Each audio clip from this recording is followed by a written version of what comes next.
What's up, dweebs? Chris here from Mainely Mesh. This is the point of the video where I realize I'll never have a catchphrase as cool as Bros and Average Joes by Redbeard. But what are you going to do? So, today, doing another full head-to-toe, haha, get it?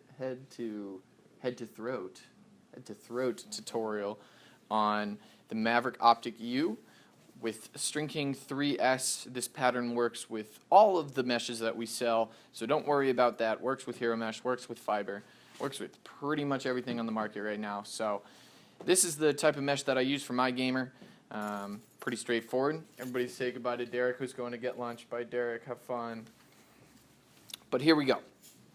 First, as always, you got to stretch out your meshy mesh. Do the good old shiggity shake.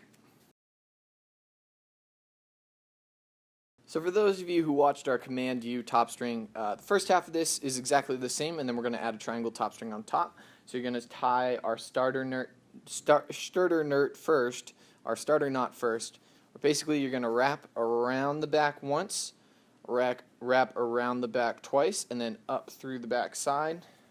Really not necessary, but I like doing it, so what are you going to do about it? You're going to go outside in of the first sidewall hole. I know it seems a little cramped, but if you do it on the second sidewall hole, it stretches it ever so slightly too much. It's really up to you, but because of the spacing in the middle being a little bit further apart, I like just going to the first and not having anything too tight up top. I would lie and say that it made ground balls easier, but I'm trying to get better about that.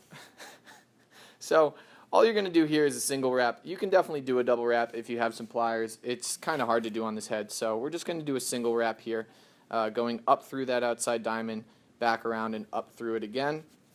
Then, just like last time, we are going to feed in between these two mesh rows. So as you can see here, there's a fold on the 9 diamond row, and we're just going to go in between the two of them and out through the second mesh diamond. So you can see here I'm not overlapping the back at all, and you're going to really understand why once we get to the triangle part.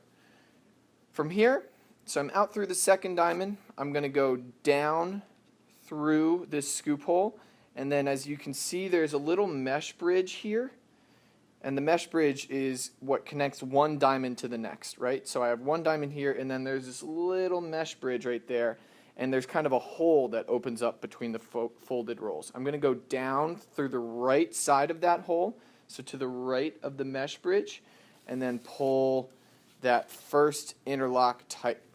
When I go back up, I'm actually going to go up to the left side of that mesh bridge, making sure I'm not going all the way through. I'm just going up through this first half of the mesh, so I'm essentially just tying this on a singular fold of mesh, and then that will finish my hitch. Pull that nice and tight. So now I just have a nice easy hitch, but if you look on the back side, you can really see that it is only tied on the front half of the mesh. From there, I'm going to go down through the second, up through the fourth diamond, tying our next hitch on the third scoop hole. Once again, going down to the right of that mesh bridge, pull it tight. And we're going to be going up to the left of that mesh bridge and back down through the big loop in the middle, just like you would a normal top string. So I'm sorry that I'm kind of blowing through this one. We're going to go down through the fourth and up through the sixth, but we're going to do some more kind of specific tutorials just on a generic style of top string and stuff later this summer. These are all just meant to kind of build on each other. Going down to the right once again, tying that same hitch up to the left side, and Derek right here in editing is where you're going to hit fast forward as I blow through the rest of this.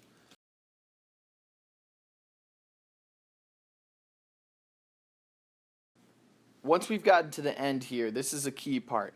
You're going to want to make sure you come back out through the 9th diamond here, so we're not going down underneath it, we're coming out through it, and then we're going to go from the inside out of this first sidewall hole. Really just trying to mirror what we did on the other side. So if we look on the other side for an example, we came out through that first hole and then in through the side. Same thing here. We're coming out through the 9th hole and in through that first sidewall hole. Then on the back side, we are going to wrap around both of the folds, so both pieces of mesh here are going to get wrapped around. And then we're going to feed it back in through the right to the right side of the first string we put through that sidewall hole.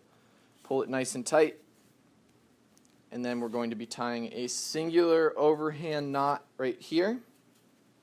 And then what you're going to do, what I always do, is, as you can see, there's a little bit of space here. You're going to hold that, and you're going to wrap another overhand knot underneath that knot. So if you can kind of see here, hopefully it focuses a little, I'm pulling that string and that overhand knot underneath the first overhand I tied, so it kind of fills up that space and just makes it a nice tight knot.